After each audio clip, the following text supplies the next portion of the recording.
마지막. 자, 우주가 팽창한다는 걸 증명한 게 자, 허블의 법칙이다. 허블의 법칙. 허블의 법칙은 우주가 팽창하고 있다. 이걸 설명한다. 이건데, 근데 다만 이제 허블의 법칙이 성립하기 위해서는 얘는 반드시 등속 팽창하는 우주만 허블의 법칙으로 성립이 된다.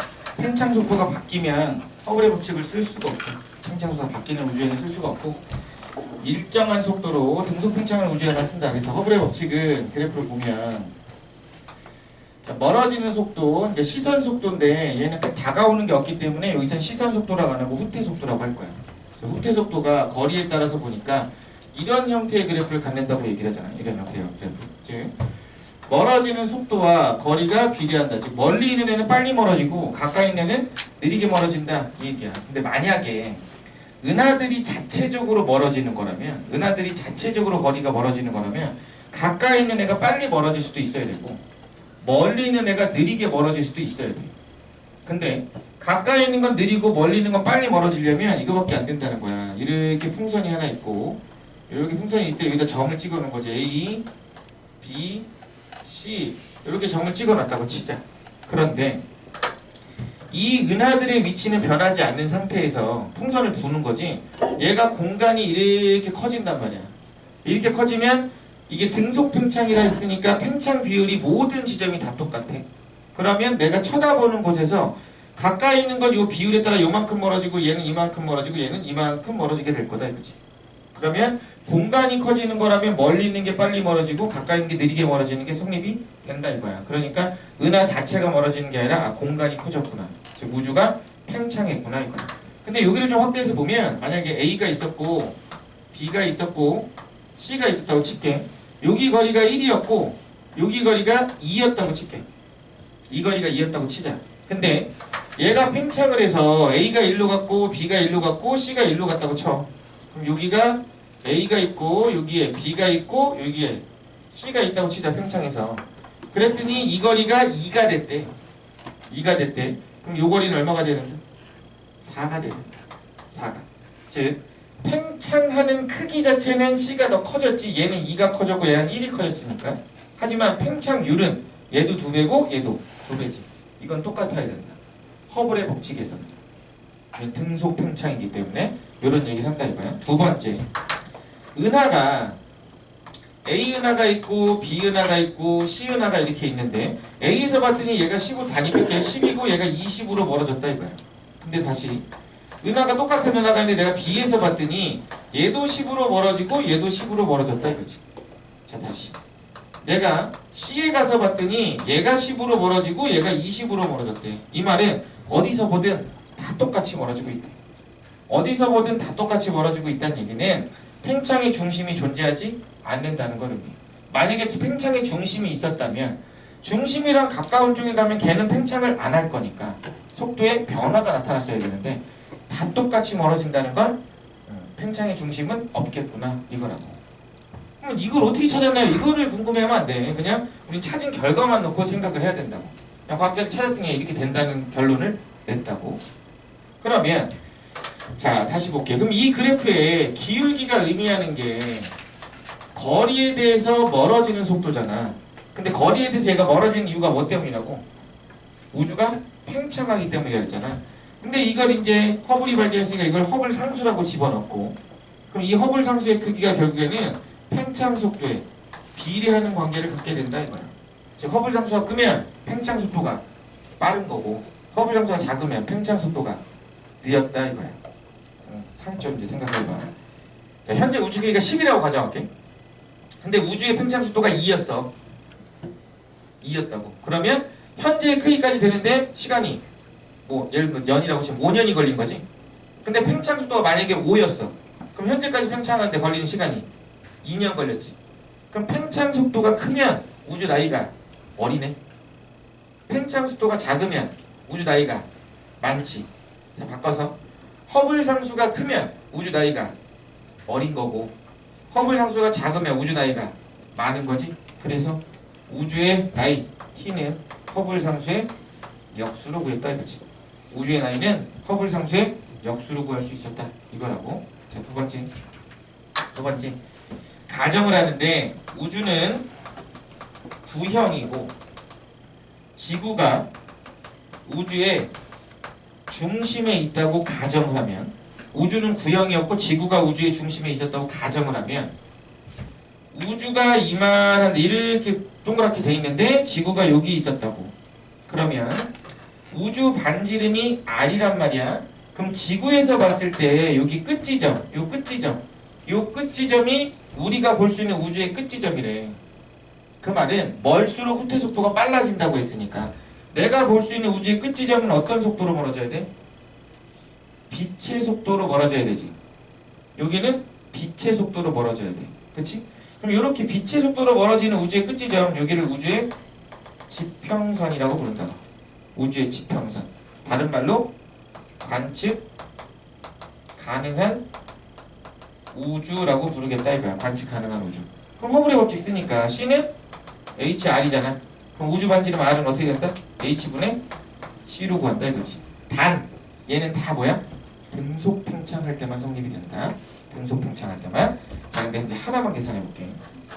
자, 예를 들어서 허블 상수를 얼마로 구했냐면 500km/s/메가파섹. 이건 뭐냐? 1메가파섹 멀어지는데 후퇴 속도가 이거다 이 뜻이거든. 어쨌든 허블 상수 저렇게 구했단 말이야. 허블 상수 저렇게 구했거든. 그러면 허블 상수를 이렇게 구했는데, 그럼 허블이 측정한 우주의 나이가 몇 살이겠냐는 거야. 여기다 집어넣어서 구해야 되잖아. 근데 이거 집어넣으면 500분의 1살이야? 그건 아닐 거 아니야. 얘는 이제 바꿔야 돼. 얘는 1메가파섹 분의 1초 분의 500km지. 이렇게 되지? 그럼 이 분모에 뭐 있어? 1 있는 거지. 그러면 안에 거 곱하고 밖에 거 곱하면 얼마? 1초 곱하기 1메가파섹 분의 500km잖아. 그치? 이걸 이제 저기다 집어넣는 거야. 그럼 T는 500km 분의 1초 곱하기 10의 6승 파섹이 된다고. 근데 역시 나이 단위가 아니란 말이야. 그래서 얘를 단위를 환산을 해야 돼.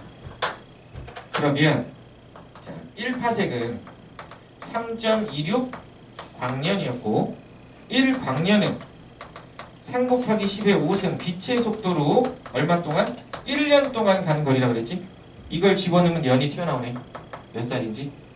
그래서 집어넣으면 얘는 500km 분의 얼마냐면 1초 곱하기 10의 6승 곱하기 3.26 곱하기 3 곱하기 10의 5승 km/s 곱하기 1년이 된다 이거지. 이렇게 나온다고 수치가. 됐어? 그러면 봐봐. 킬로미터 지어지고 초 지어져. 그럼 뭐만 남아? 년만 남네. 년만 남지? 그러면 딱 몇 년이다 이렇게 나올 거야. 그러면 얘 계산하면 500분의 9.78 곱하기 10에 11승 년이 나와. 그럼 몇 살이야? 약 20억 살이야. 약 20억 살. 지금 허블이 구한 우주의 나이는 20억 살이야. 지구의 나이는 46억 살이고. 그러니까 우주가 지구보다 어려. 1929년에 한 얘기야. 그러니까 말이 안 된다는 얘기지. 그래서 요즘은 허블 상수 얘를 대략 70 근처로 쓰거든. 그럼 대략 70 근처면 몇 살이야? 대략 140억 살. 우주 나이 대략 140억 살이 된다 이거야. 그래서 허블의 법칙에서 기본적인 내용은 이거다. 기본적인 내용. 근데 이게 응용이 되면, 허블의 법칙에서 응용이 되면 첫 번째 그래프가 이렇게 하나 나와. 자, V, R이야. 자, 원래 이거잖아. 근데 만약에 그래프가 이렇게 나왔어. 그럼 얘 가속이야, 감속이야? 얘는 가속 팽창이 돼야 되지. 왜? 멀리 있는 지점이 과거고 최근에 있는 지점이, 요 가까이 있는 지점이 최근이야. 근데 과거에는 접선의 기울기가 완만했어. 허블 상수가 작았다고. 근데 최근에는 허블 상수가 커졌지. 그럼 느리다가 빨라졌으니까 이건 가속 팽창이다 이거지. 가속. 그러면 요거는 이렇게 나오면 이거는 감속이다 이거야. 첫 번째 이거.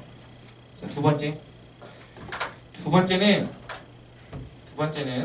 V는 HR. 요거 수식 써서 계산하는 문제. 요거 수식 써서 계산하는 문제. 물론 요걸 쓰려면 반드시 등속 팽창한다고 문제에서 주어지거나 혹은 허블의 법칙이 성립한다는 표현이 나올 거야. 성립한다는 표현이. 그래서 거리를 구해봤더니 우리 은하에서 봤을 때 A라고 하는 은하는 거리가 10이 떨어져 있었대. 단위 뺄게. B라고 하는 은하는 20이 떨어져 있었대. 그러면 A에서 봤을 때 B의 거리의 최대값 얼마야? 30. 30. 최소값은 10. 그럼 최대값과 최소값이 나타나는 이 시점은 둘 다 직선상에 위치할 때지. 동일 직선상에 위치할 때가 최대 혹은 최소가 될 거야. 물론 전제 조건은 모든 은하들은 동일 평면상에 있다는 전제 조건이 깔린다. 동일 평면이 아니면 계산 못한다. 공간각을 재야 되기 때문에 항상 동일 평면 문제만 나와. 그러면 30이 되는 경우는 언제야?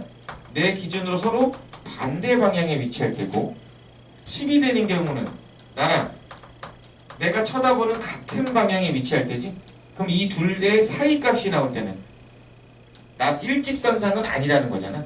그럼 사이 값이 나올 때는 항상 뭐를 의심하라고? 직각삼각형, 이등변삼각형, 정삼각형 셋 중에 하나야. 무조건. 계산을 시킬 거면 무조건 이 셋 중에 하나다. 계산을 시킬 거면. 근데 계산을 안 시킬 거면 이게 아닌 경우도 있다. 그게 무슨 말이냐면 예를 들어서 A하고 B를 봤던데 얘네 시선수도 사이각이 60도였대. 그럼 AB의 거리가 얼마냐? 이렇게 물어볼 수 있어. AB의 거리가 얼마냐고. 그럼 이거는 내가 여기 있는데 A를 봤어. 얘 거리가 얼마야? 10이지 지금. 그치? 그리고 내가 여기서 봤단 말이야. B를 봤다고. 얘 거리가 얼마? 20이라고. 근데 이 사이각이 몇 도라고? 60도 나왔다고. 그럼 이 거리 얼마인데? 이 거리 얼마야?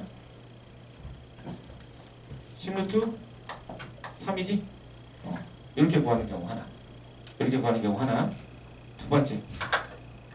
두 번째는 자 C 볼게. C가 10이 나왔고 D는 C라고 쓰자. C 은하가 있었는데 C 은하는 거리가 10이 나왔고 D 은하는 거리가 50이 나왔어. 근데 C에서 D를 봤더니 얘는 51이 나왔어. 거리가.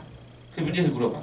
C와 D 사이의 시선방에 대한 사이각이 60도냐 60도보다 작냐 60도보다 크냐 이렇게 물어볼 수 있어. 그럼 이거는 지금 이 관계가 아니라는 거거든. 이 관계가 아니니까 그냥 대략적으로 비교만 해란 얘기야. 그럼 다시 내가 여기 있어. 얘를 쳐다봤어. 이게 지금 10이잖아. 그러면 일단 60도랑 어쩌고저쩌고 했으니까 60도 상황을 먼저 그려보라고. 그럼 얘가 60도가 돼. 그럼 여기 D야. 그럼 이 거리 얼마 나와야 돼? 20 나와야 된다고. 20. 근데 지금 20이 아니잖아. 50이잖아. 그러면 D의 위치는 여기 있거나 혹은 여기 위에 있거나 둘 중에 하나지. 아래에 있거나 위에 있거나 둘 중에 하나야. 됐니? 아래나 위 둘 중에 하나가 돼야 된다. 그런데 아래나 위 둘 중에 하나가 돼야 되는데 CD 거리가 51이잖아. 그럼 어디밖에 없어?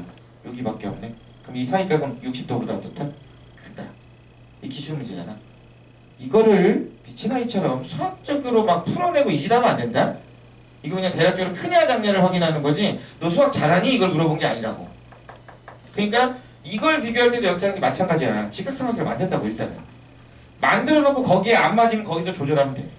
거기서 조절하면 된다. 그래서 이런 형태의 문제 하나. 세 번째 형태는 V는 고유 파장분의 파장 변화량 곱하기 빛의 속도 이거 이용해서 푸는 문제. 즉 도플러 효과 이용해서 푸는 문제. 자 여기서 오해하면 안 되는 건 이 식은 허블의 법칙이 성립이 안 돼도 쓸 수 있는 거지. 저 식은 허블의 법칙이 성립이 안 돼도 쓸 수 있는 거다. 그래서 6평 문제에서 저걸 이용하는 문제가 나왔다. 6평 문제에서 뭐가 나오냐면 허블의 법칙이 성립하는 식이 이렇게 있는데 점을 여기다 찍어놓고 여기다 찍어놓고 여기다 찍어놓고 얘는 허블의 법칙이 성립이 안 하잖아. 그럼 얘는 후퇴속도 구할 때 뭘로? 무조건 이걸 써야 되는 거야. 근데 이 선 위에 있는 건 이걸 써도 되고 이걸 써도 돼. 결론이 똑같이 나오니까. 그 얘기하는 건데. 자, 요거 나왔을 때는 스펙트럼이 보통 나와. 비교 스펙트럼이라고 해서 이렇게 스펙트럼이 있는데 그냥 계산하기 편하게 숫자 쓸게. 숫자 이렇게 안 나오겠지만 100이고 여기 200이었어. 근데 내가 A 은하를 봤더니 얘가 여기서 120이 나왔고 여기는 기억이 나왔대. 기억. 두 번째 B 은하를 봤어. 그랬더니 얘는 여기에 니은이 나왔고 여기에 250이 나왔다 이거야.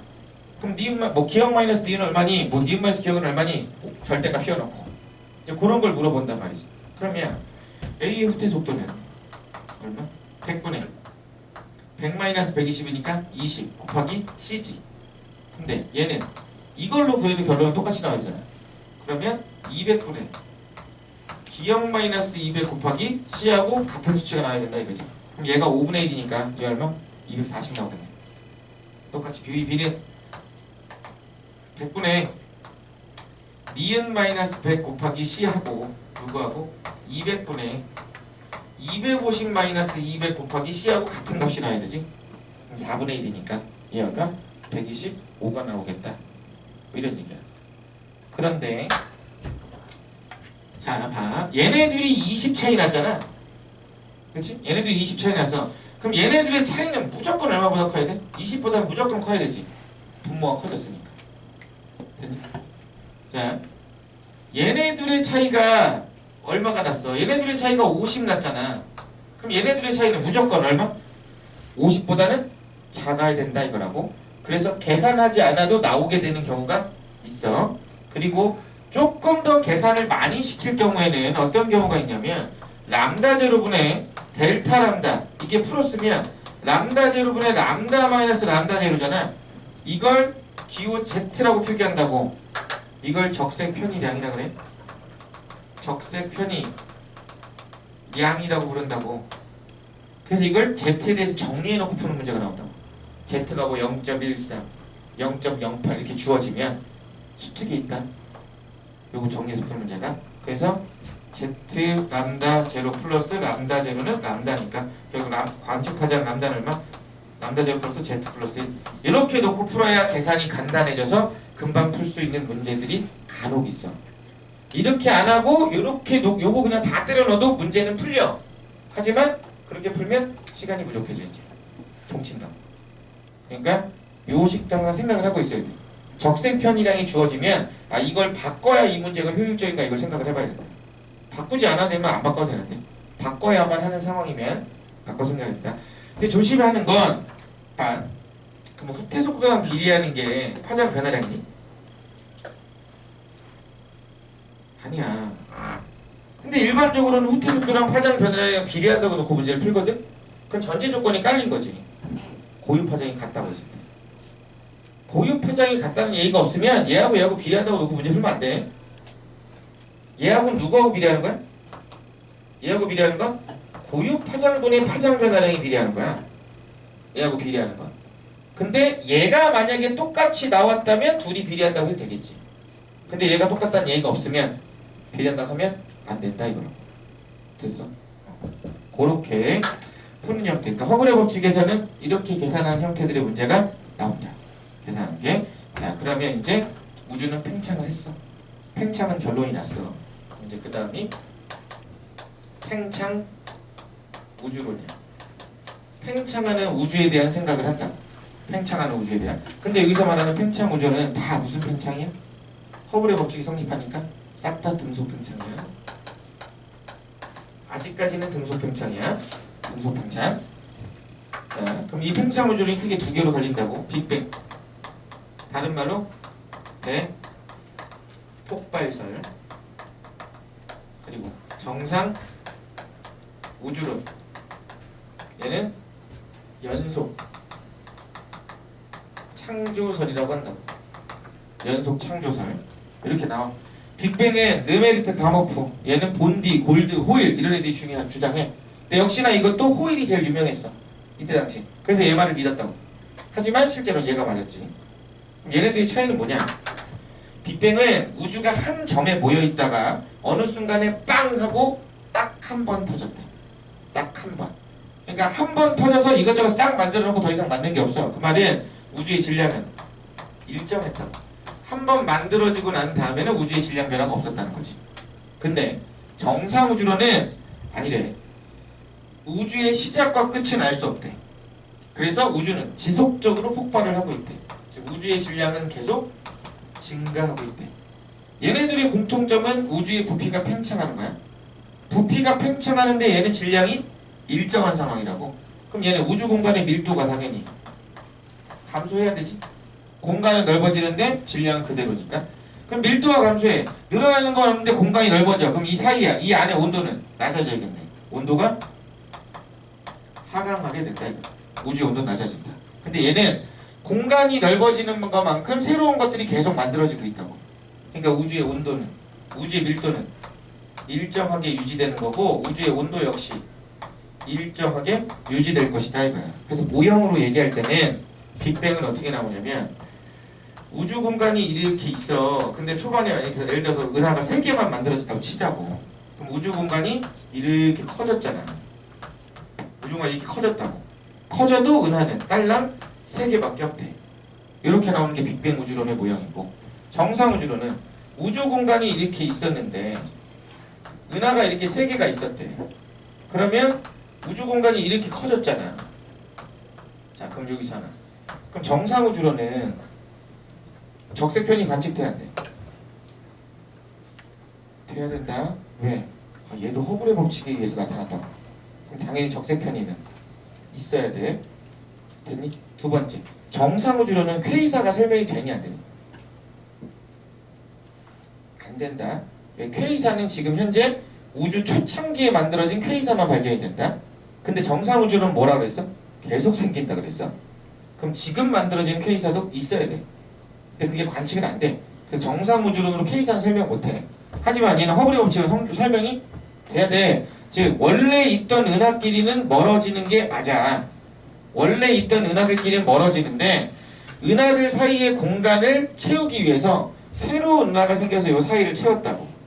그래서 은하 간 거리가 유지되는 거야. 하지만 원래 있던 애들끼리는 멀어지는 게 맞아.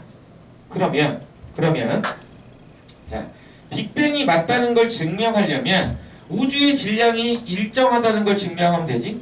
요걸 이제 뭐라고 얘기하냐면 초창기에 만들어졌던 수소와 헬륨의 질량비가 얼마? 얘네가 3대1을 유지하면 될 것이다. 이런 얘기를 한다고. 두 번째, 우주의 온도가 하강한다는 걸 증명하면 되지. 즉 우주 온도를 측정하면 된다는 거야. 그럼 별의 표면 온도 어떻게 측정했어? 별에서 들어오는 빛의 파장 측정했지. 그럼 얘도 우주에서 들어오는 빛의 파장 측정하겠다. 즉 우주 공간, 왜냐면 우주도 온도는 있을 거니까 우주 공간에서 빛이 나올 거 아니야. 기파장의 빛이 나올 거야. 그럼 그걸 관측하면 우주의 온도가 얼마인지 알 수 있을 거래. 그렇게 들어온 빛을 우주 배경 복사라고 불렀고, 사람들이 계산값에 의해서 한 결과 현재 우주의 온도는 계속 낮아져서 영하 270도 정도 됐을 거래 대략. 그러니까 2.7 켈빈 정도 되는 물체가 내보내는 빛이 우주 전역에서 들어올 거라고 예상을 했다고. 근데 저걸 발표할 당시에는 관측을 못했고, 시간이 좀 흐르고 나서 관측을 해봤더니 펜지어스하고 윌슨이란 아이가 이제 측정을 한 거지. 여기가 에너지의 상대적 세기가 여기가 파장이야. 이런 형태의 그래프가 나왔는데 펜지어스하고 윌슨은 여기서 들어오는 빛을 관측했다고. 이게 얼마냐면 7.3cm짜리 빛이 들어오는 걸 관측을 했다고. 그럼 이런 빛이 이 정도 세기로 들어왔다는 얘기는 최대 에너지를 내보내는 파장이 대충 어쯤 될 거니까 우주의 온도가 대략 몇 도쯤 될 거다 이렇게 추정을 한 거야. 그럼 이제 이게 맞다 이렇게 된 거지. 이때 가서는. 자, 그럼 얘가 증명하는 건 우주의 온도가 왜 일정해야 된다고 생각을 했냐면, 우리가 살고 있는 지구에는 철과 같은 무거운 원소가 있는데 빅뱅 우주론에 의하면 우주의 온도가 낮아지다 보니까 우주에서 더 이상 핵융합 반응이 일어나기가 힘들어. 온도가 낮아졌으니까. 그럼 핵융합이 안 일어나니까 어떤 일이 벌어져? 핵융합 반응이 일어나지 않으니까 우주에서 벌어지는 일은 무거운 원소가 만들어질 수가 없어. 빅뱅에 의하면. 그래서 뭐라고? 무거운 원소 만들려면 온도 떨어지면 안 돼 이렇게 얘기한다고. 그래서 얘는 온도가 일정한 이유를 무거운 원소의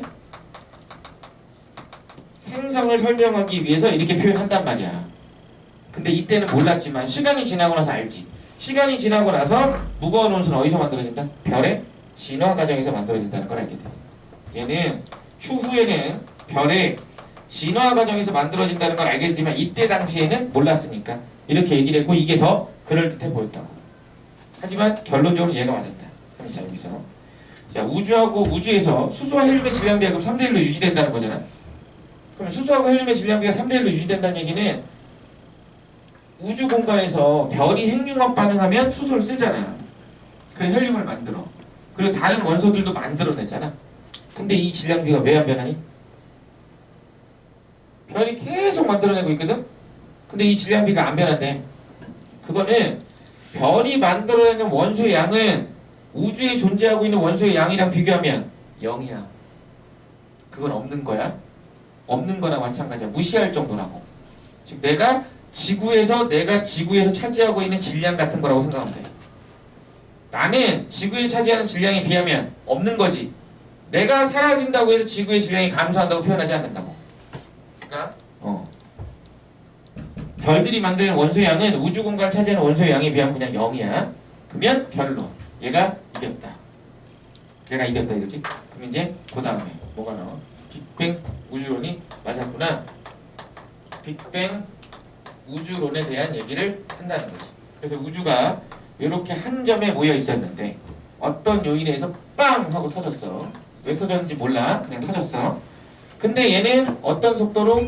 빛의 속도로 팽창을 한다고 했어. 그럼 여기서 그린 이 흰색 선, 여기가 뭐를 의미하는 거야?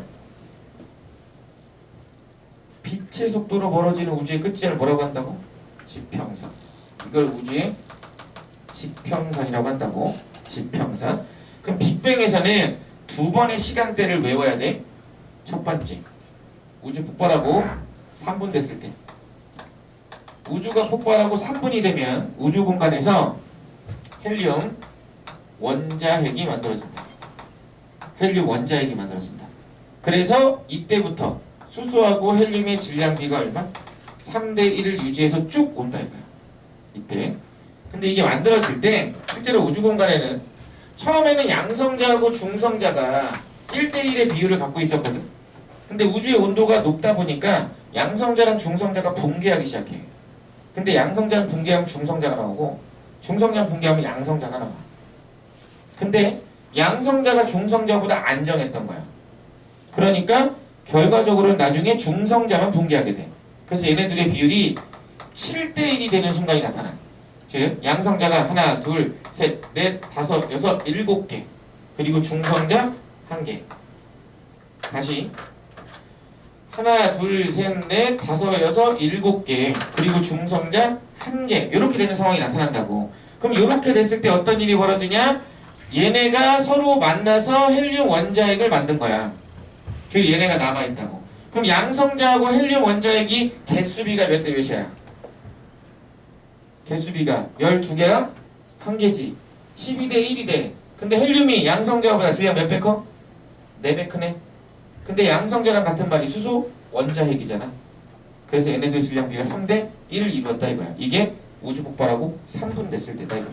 3분 됐을 때. 두 번째, 우주가 폭발하고 38만 년이 지났을 때.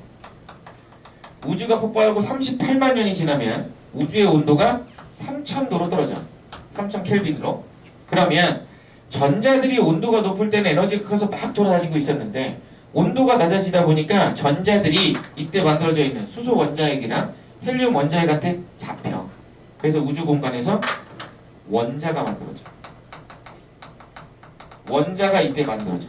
원자가 만들어지다 보니까 이 안에 있던 비날갱이들, 광자들이 전자 때문에 앞으로 나가기 힘들었었는데 전자가 이제 얘한테 잡히기 시작하니까 광자가 이렇게 앞으로 나가기 시작한다. 이게 태초의 빛 내지는 우주 배경 복사라고 합니다. 우주 배경 복사. 그러니까 우주 배경 복사는 우주가 38만 년이 됐을 때 나타났다. 그랬을 때 우주 배경 복사가 나타나기 전에 우주를 불투명한 우주라고 하고 이 이의 우주를 투명한 우주라고 불러. 투명한 우주. 됐니? 자, 요게 이제 빅뱅 우주론이야.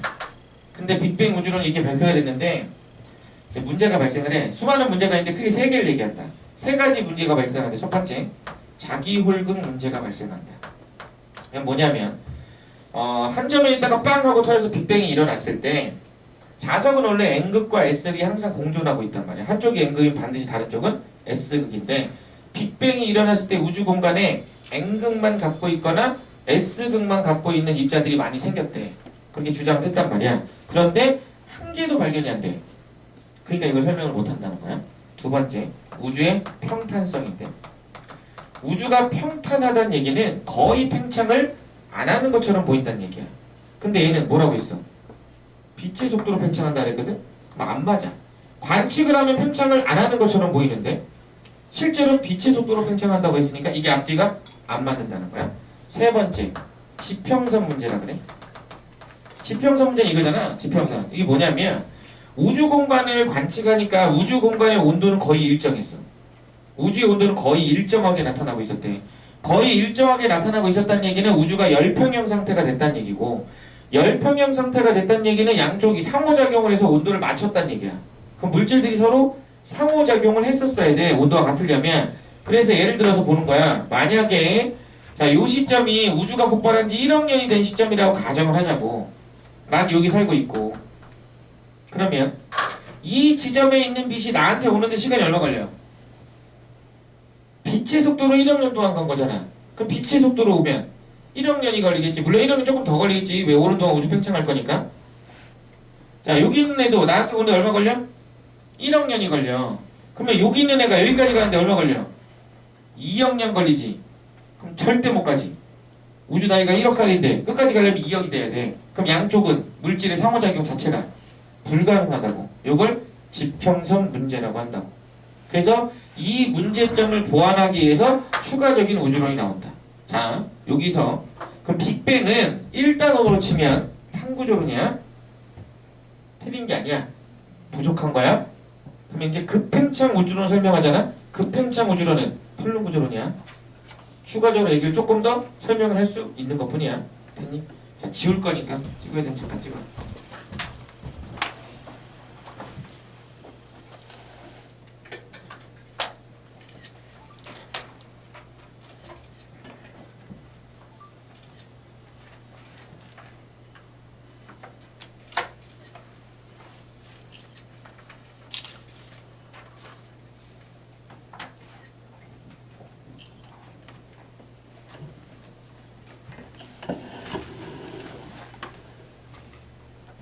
다 됐어 거의.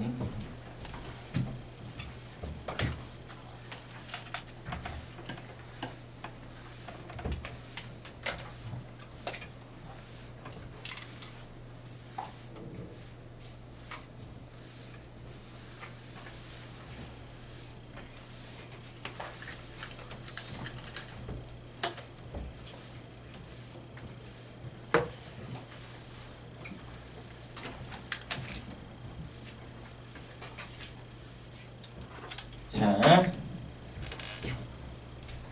그러면 이제 저걸 보완하기 위해 나온 게 급팽창 우주론, 다른 말로 인플레이션 우주론이라고 불러. 인플레이션 우주론. 자, 빅뱅 우주론에 의하면 우주가 한 점에 있다가 빵 하고 이렇게 터졌다고 했는데, 급팽창 우주론은 그게 아니라 처음에는 빛보다 팽창 속도가 좀 느렸대. 요렇게 빛보다 팽창 속도가 느려서 이때 당시에는 지평선보다 우주의 크기가 작았으니까 이때 물질이 서로 왔다리 갔다리 했다는 거지. 그래서 저때 이미 평형 상태를 만들었대. 그럼 지평선 문제 해결했지. 두 번째, 그러다가 어느 순간에 갑자기 얘보다 빛보다 빠르게 팽창했대. 어느 순간에 얘가 빛보다 빠르게 팽창했대. 이걸 이제 급팽창이라고 한다고. 빛보다 빠르게 팽창을 했다는 거야. 빛보다 빠르게 팽창을 했대. 그러면 이제 어떤 우주가 생겼냐? 지평선 너머의 우주가 생겼어. 그럼 지평선 너머의 우주는 볼 수 있니 없니? 절대 볼 수 없지. 근데 여기에 자기 홀극을 가진 입자가 다 몰려있대. 그럼 관측이 안 되는 게 설명이 됐지. 그러다가 우주 공간에 이런저런 물질들이 생겨다 보니까 우주에 중력이 작용할 거 아니야? 그래서 우주의 팽창 속도가 이렇게 느려졌대. 그런데 우리가 우주를 관측했을 때 평탄하게 보이는 건 극단적으로 얘기하면 뭐랑 비슷한 거냐면, 지구는 둥글지만 내가 지구에 살면서 지구를 보면 둥글게 보이지 않아. 즉 나에 비해서 지구는 너무나도 크기 때문에 난 지구의 형태를 볼 수 없다는 거거든. 우주도 그렇대. 우주는 너무도 크기 때문에 우리가 볼 수 있는 우주의 형태는 평탄한 형태로밖에 안 보인대. 그렇게 설명을 했다고. 이게 급팽창 우주론이 된다. 자, 그럼 이랬을 때, 그럼 여기서 이제 어디에 초점을 맞추는 사람이 생기냐면 여기. 얘가 지금 감속 팽창을 한다 그랬잖아. 얘가 감속 팽창하는 이유가 뭐 때문이야?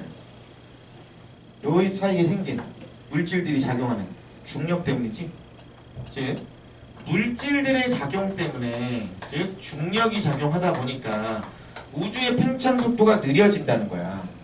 그러면 이 우주의 팽창 속도가 느려졌을 때 프리드만이라는 사람이 주장을 하는데, 얘가 느려지는데 앞으로 우주가 어떤 형태로 바뀔 것이냐를 이제 생각을 해본다고. 그래서 이 사람이 뭐를 계산하냐면 우주의 팽창이 멈추는 시점의 밀도를 계산해. 어떻게? 모르지. 그냥 이 사람이 계산을 했어. 그걸 임계 밀도라고 불렀다고. 우주의 팽창이 멈추는 시점의 밀도를 임계 밀도라고 했고, 그 임계 밀도에 대해서 우주의 밀도 값이 어떤 값을 갖냐에 따라서 우주의 미래가 결정이 될 거래. 그래서 다시 임계 밀도분의 우주의 밀도, 이 값이 어떻게 되냐에 따라서 우주의 미래가 결정이 되는데, 이 값을 기호로 쓸 때 이제 오메가라고 표기했다고. 오메가라고. 그래서 얘가 오메가가 1보다 작은 경우를 생각한 거야. 그럼 오메가가 1보다 작다는 얘기는 우주의 밀도가 임계 밀도보다 작다는 얘기지. 그럼 우주가 팽창을 멈추는 밀도에 도달을 못했어. 그럼 우주는 계속 팽창을 하겠네. 그치? 그런 우주를 열린 우주라고 했다. 이런 우주를 열린 우주라고 했어. 그럼 열린 우주는 영원히 팽창한다는 얘기겠지.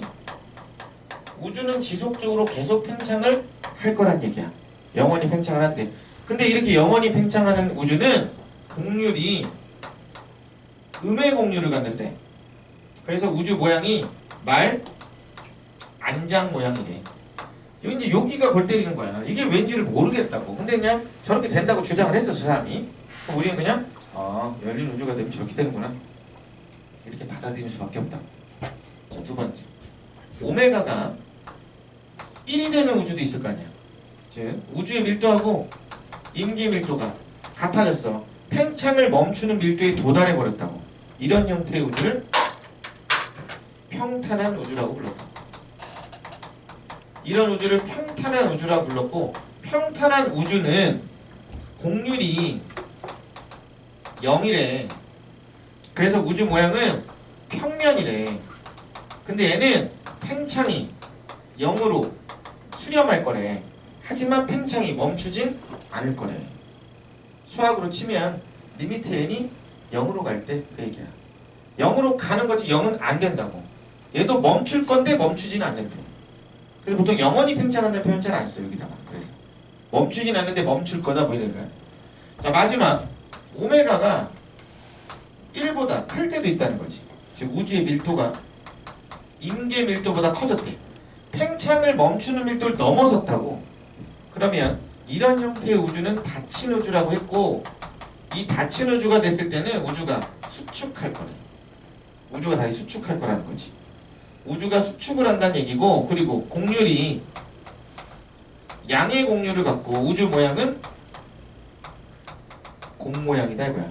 우주의 모양은 공 모양으로 생겼대. 이렇게 우주의 미래를 세 가지로 얘기했다. 그래서 다시 그래프로 보면, 자, 세로축이 우주의 크기야. 여기가 시간이고, 요 지점이 현재라고 하면, 만약에 허블이 얘기한 것처럼 우주가 등속 팽창이었다면 우주의 크기는 이렇게 커졌을 거야. 등속이었다면. 하지만 얘네는 감속이니까 허블이 얘기한 것보다는 앞으로 우주의 크기가 얘보다는 작아야 되지. 현재까지 크기 똑같아야 되고, 왜 현재 크기는 정해져 있으니까. 그래서 열린 우주는 이렇게 나타나고, 앞으로 우주 미래가 평탄한 우주는 이렇게 나타날 것이고, 닫힌 우주는 이렇게 될 거라고 그래프를 표현했단 말이야. 그럼 이 그래프가 표현된 이 시점 있잖아. 이 시점들이 다 뭐야? 빅뱅 시점이야. 그럼 세 가지 중에, 요 중에서 우주의 나이가 가장 어리게 나오는 게 누구니? 닫힌 거네. 그치? 근데 현재까지 크기는 다 똑같이 만들었지. 그럼 현재까지의 팽창 속도는 누가 제일 빠른 거야? 닫힌 게 제일 빠르네. 현재까지는 닫힌 우주가 팽창이 제일 빠른 거지. 왜? 같은 크기를 만드는데 시간이 제일 짧게 걸렸으니까. 그런데 문제가 발생을 했다고. 그런데 계속 관측을 하다 보니까 어떤 일이 벌어졌냐면, 얘가 이렇게 됐대. 벌어져 버렸대. 근데 우주 공간에 물질의 양 안 변하지? 그 말은 얘 안쪽으로 작용하는 중력의 크기 변해 안 변해? 안 변해. 이거는 인력이라고 불렀어. 근데 얘가 바깥쪽으로 이렇게 퍼지려면 얘 반대 방향으로 작용하는 어떤 힘이 있어야 되지? 이런 힘을 반중력이라고 했어. 그럼 얘는 인력의 반대니까 청력이 작용한다고 봤다고. 근데 얘를 일으키는 근원이 뭔지를 모르겠다고. 이게 있는데 뭔지 모르겠대. 그래서 이거를 모르는 에너지로 해서 이걸 암흑 에너지 때문 아니야? 이렇게 생각을 했다는 거야. 암흑 에너지 때문. 그러면 우주가 팽창 속도가 지금 빨라졌잖아. 가속 팽창을 하게 됐다는 얘기인데 이걸 무엇으로 관측을 했냐? 1A형 초신성을 이용해서 관측했다 이거야. 1A형 초신성. 얘가 뭐였냐면 아까 백색 외성 주변에 별이 많으면 백색 외성이 쫙 빨아당겨서 빵 하고 터져 생기는 게 1A형 초신성이라고 했어. 근데 1A형 초신성은 어떤 특징을 가지고 있냐? 절대 등급이 일정하다는 특징을 갖고 있어. 그럼 얘 밝기가 변하지 않는다고 실제 밝기는. 근데 내가 쟤를 쳐다보면 우주는 팽창하니까 내가 쳐다본 쟤의 밝기는 점점 어떻게 돼야 돼? 어두워져야겠지? 나한테서 멀어지니까. 그래서 1A형 초신성의 겉보기 등급을 측정한 거야. 뭐에 따라서? 거리지수 내지는 적색편이랑 거리에 따라서. 그 말은 만약 이 위로 갈수록 어둡게 보이는 거야? 만약에 우주가 등속 팽창했다면 얘는 이렇게 나왔을 거래. 거리에 따라서 보이는 밝기가. 이건 계산할 수 있으니까. 이거 엄청 과장되게 그릴 거야. 그런데 우리는 어떻게 된다고 생각을 했었냐면 감속 팽창한다고 생각을 했었다고. 그러면 등속일 때보다는 덜 멀어질 거니까 등속일 때보다는 제가 밝게 보여야 되지. 그래서 그래프가 이렇게 될 거라고 예상을 했어. 동일한 거리에 대해서 얘보다는 좀 밝지 않을까? 이렇게 생각을 했다고. 근데 실제 관측 결과는 이렇게 나와버렸다고. 실제로는 이렇게 나왔어. 즉 등속일 때보다 더 어둡게 보였어. 그럼 등속일 때보다 더 많이 멀어진 거지. 등속일 때보다 더 많이 멀어졌다는 얘기는 팽창 속도가 빨라졌다는 얘기네. 그러니까 우주가 가속 팽창을 하는구나 이 얘기라고. 그러면 이 그래프 보면 여기는 차이 나는데 여기 차이 왜 안 나니? 여긴 나랑 가깝지? 그건 뭐야? 최근이지. 최근에 팽창하는 거니까 거의 차이가 안 나. 근데 여기는 옛날부터 팽창한 거지? 그러니까 속도 변화에 따라서 얘는 차이가 벌어졌을 거라고. 속도 변화에 따라서. 그래서 가속 팽창하는 우주 모형이 여기다가 요렇게 그려진다 이거야. 이게 가속 팽창이라고. 그럼 가속이라고 해서 계속 가속은 아니었지? 얘도 과거에는 감속이었지? 근데 어느 순간에 가속한 거야? 그러면 현재 우주는 뭐냐? 가속이면서 평탄한 우주다 이렇게 된다고. 그러니까 이렇게 표현을 하니까 이제 여기서 뭐라는 거야 이렇게 생각을 한다고. 왜? 아니 그래프가 지금 이렇게 있는데 가속인데 평탄이라고 그랬잖아. 그럼 여기서 이게 말이 돼요? 이렇게 나오는 얘기를 많이 하는데 이게 지금 뭐가 문제인 거냐면 그래프 두 개를 합쳐서 그래. 이건 지금 그래프 두 개를 합쳐서 그려놓은 거야. 원래 그래프는 따로따로 두 개가 있어야 돼. 첫 번째, 팽창 속도에 따라서 가속, 등속, 감속을 하나 그려야 되고 밀도에 따라서 열림, 평탄, 닫힘을 그려야 돼. 근데 모든 책들이 이렇게 그냥 한꺼번에 다 그려놨다고. 자, 그래서 다시 봐. 우주의 미래를 볼 때 밀도에 따라서 나누면 이렇게 된다 그랬지? 팽창 속도에 따라서 우주의 미래를 나누면 가속이 있고 등속이 있고 감속이 있는 거라고. 그럼 가속이 됐다는 얘기는 뭐야? 암흑 에너지가 미치는 영향이 물질보다 중력보다 클 때지. 등속은 둘이가 같을 때라고. 감속은 누가 클 때? 물질이 클 때. 이렇게 된다고. 그러니까 두 부류로 나누는 거야. 이거로 나누든 이거로 나누든. 자, 극단적으로 얘기해 볼게. 이거는 한국, 중국, 일본이야. 이거는 남자, 여자, 중성이라고. 한국 사람 중에 남자도 있고 여자도 있고 중성도 있고. 그런 얘기하는 거야. 분류 기준이 달라. 그래서 요런 그래프로 기억하는 게 훨씬 나아. 보면 세로축이 임계 밀도에 대해서 그냥 에너지 밀도 2라고 쓸게. 에너지 밀도 값이야. 가로축이 임계 밀도에 대해서 물질의 밀도야. 그럼 가로축과 세로축의 합이 뭐야? 임계 밀도에 대한 우주의 밀도지. 뭐라고 한다고? 오메가. 물론 프리드만은 에너지를 고려하지 않았지만 최근에는 우주 밀도 계산할 때 에너지까지 고려해서 계산한다. 그걸 표준 우주 모형이라 그래. 그러면 자 0이고 0.2, 0.4, 0.6, 0.8, 1.0 이렇게 더 치자. 자 0.2, 0.4, 0.6, 0.8, 1.0, 1.2 이렇게 있다고 칠게.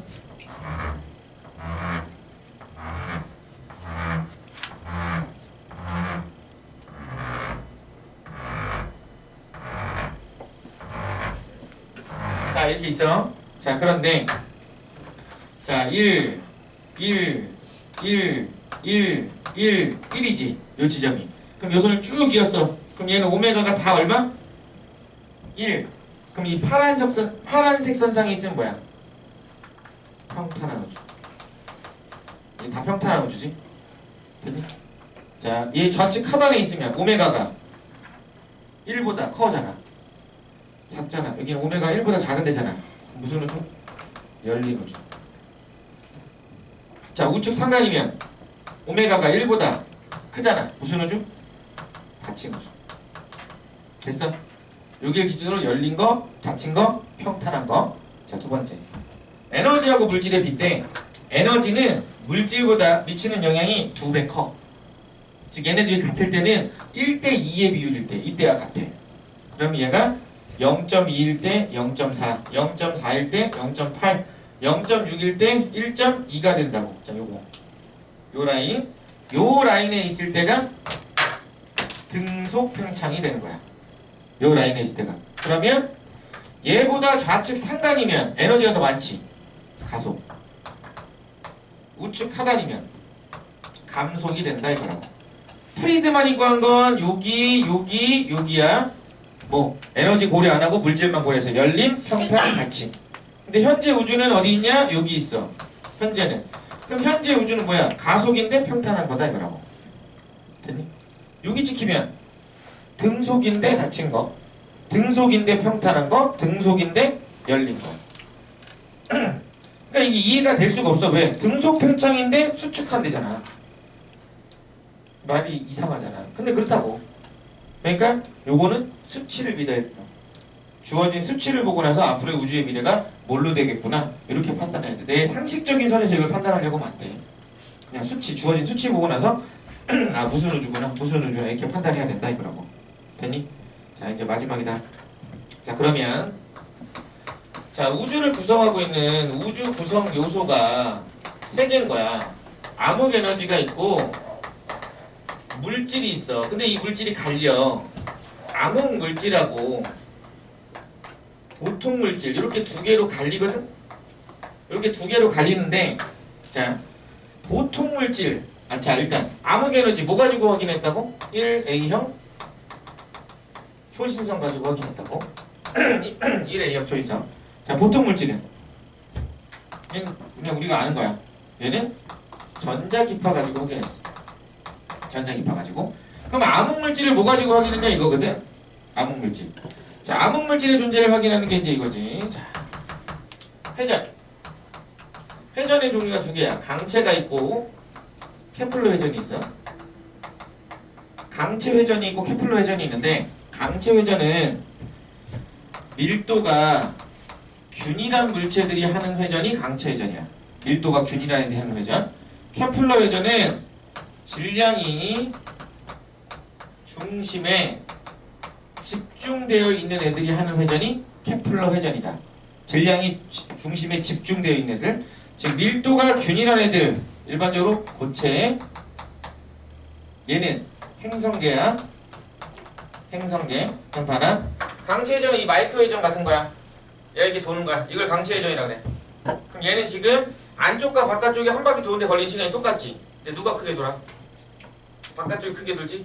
그럼 바깥쪽이 안쪽보다 어때야 돼? 속도가? 빨라야 돼. 그래서 강체 회전은 회전 속도가 중심 거리에서 비례해. 비례해. 근데 케플러 회전은 중심에 별이 있으니까 별이랑 가까울수록 별한테 받는 힘이 커. 그러면 회전 속도가 거리에 반비례해. 정확하게는 제곱근에 반비례해.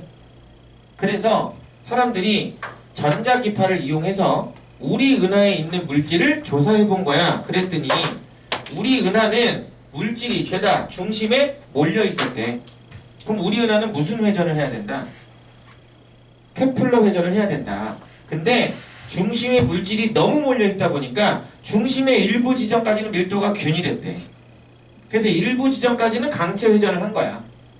그러다가 어느 시점부터는 이렇게 케플러 회전을 할 거라고 예측을 한 거지. 물질들을 관측해 본 결과.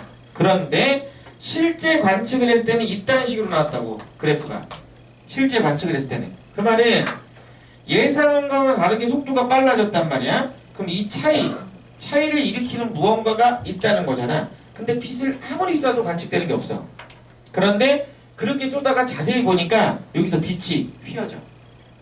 빛이 휘어지고 있다는 얘기는 여기에 뭐가 있다는 거니? 질량을 가진 무언가가 있다는 거지.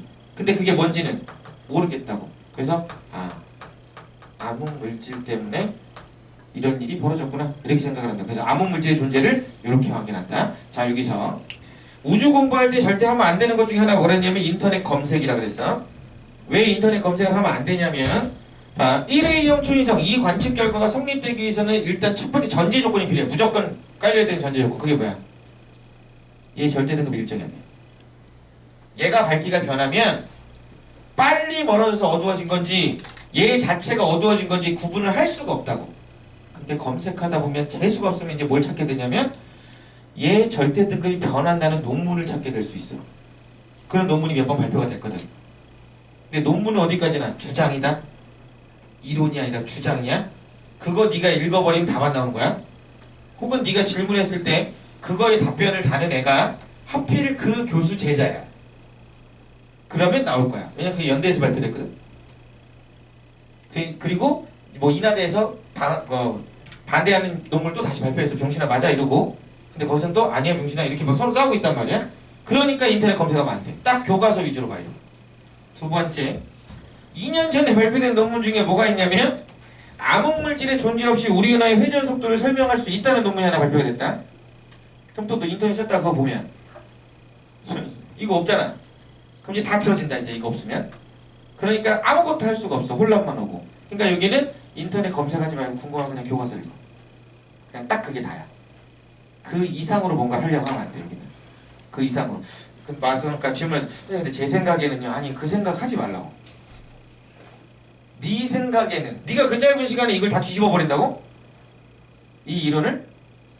물론 네가 미래에서 그럴 수도 있겠으나 그러면 수능은 풀 수 없다. 그러니까 그런 거에 대한 찜찜함이 있다면 대학교 가서 해라. 천체 물리학과 가서 교수님과 그거에 대한 토론을 하면서 지내면 된다. 근데 우리나라는 천문을 전공하면 빌어먹기 십상이다. 빌어먹는다. 먹고 살 방법이 없다. 천문을 공부하면. 우리나라는 천문 쪽에 투자를 안 하기 때문에 무조건 유학 가야 되거든. 근데 미국을 가야 되는데 돈이 너무 많이 들고, 일본을 가자니 좀 그렇고, 러시아는 전쟁 중이고 할 데가 없다고. 그래서 보통 우리나라에 천문을 하는 사람들은 다 지금 뭐하고 있는지 알아? 학교 선생님하고 있어. 학교 선생님은 먹고 살기 위한 수단으로 남겨둔 거고, 주말에 이 사람들 맨날 천문대가 있다. 하늘 맨날 별 보고 은하 오 뭐 이러고 있다고. 그러니까 천문이 너무 좋으면 취미생활로만 해. 전공하지 말고. 이게 나중에 이제 저번 네이버 쳐보면 천문 지도사 자격증을 딸 수 있어. 일반인들이 4급은. 그냥 네가 교육만 받으면 딸 수 있어. 별 보고 다니고 이럴 수 있다고. 그냥 그 정도 선에서 마무리해. 그 이상을 하려고 하면, 물론 이제 되게 내가 큰 뜻이 있다. 난 이쪽에서 뭔가 발전을 이룰 거다. 그러면 모르겠는데.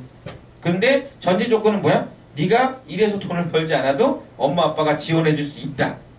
이 전제 조건이 깔려야 된다. 네가 결혼해도 놀고 먹어도 엄마 아빠가 너를 살릴 수 있다. 이 전제 조건이 깔려야만 하는 거다. 우리는 이쪽에서 개발이 아예 되지 않고 있다. 거의 투자를 안 하고 있어. 이 부분은. 자, 아무튼 그래서 우주 구성소가 이렇게 된다. 그래서 보면 얘네들의 상대적 밀도야. 시간이 지남에 따라서 상대적 밀도를 보면 물질의 양 변해 안 변해? 안 변한다 그랬잖아. 그러면 얘가 점점 줄겠지. 왜? 우주는 팽창하는데 물질의 양은 변화가 없으니까 우주 공간이 차지하는 밀도는 줄겠지. 그럼 얘랑 거의 똑같이 줄어드는 애가 뭐야? 보통 물질이 되겠지. 물론 약간의 차이는 있을 수 있으나 거의 비슷하게 준다고. 그리고 이렇게 가는 애가 있다고. 이게 암흑 에너지야. 즉 우주 공간이 팽창을 하는데도 불구하고 암흑 에너지가 차지하는 밀도는 안 변한대. 그 말은 암흑 에너지의 양은 어떻게 되고 있다? 증가하고 있음을 의미한다. 그래서 얘 만약에 문제가 나와. 예를 들어서 어느 식인지는 안 가르쳐줘. 어느 식인지는 안 가르쳐준다. 이게 이제 세 개 나눠놓은 거지. A가 있고 B가 있고 C가 있대. 또 뭐 이런 식으로 나눠서 이렇게 해서 A가 있고 B가 있고 C가 있고 이런 식으로 나와.